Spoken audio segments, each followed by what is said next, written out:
aure da masoya ku zo mi gaya a yau na biyu angon mummi ya yi zamowa a waƙar ta sa'an tunani na yabawa da tiniro kakan auren kwan daurawa na fi yau ango ne kuma gashi tauraro ne miji abun mummi ne sai dubu ta taro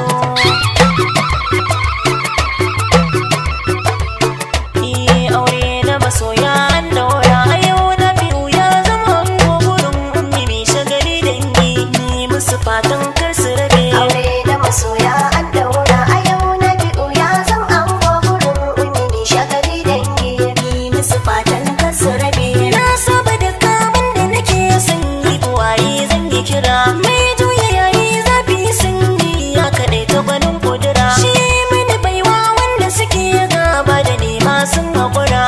ko a waka ta ni layi na masoya shi da rike kun ga kenan ba ne bara aure da masoya an daura a yau na biyu ya zan ango gurin ummi mai shagali dangi ni musu fatan kasiri Allah ya salati ummar zan kabe baskin al'umma lamarin ladana ne na wanda ya je shi fada ta kasama halai da sabai ne a saka su cikin salatin ba da gama sai na saka su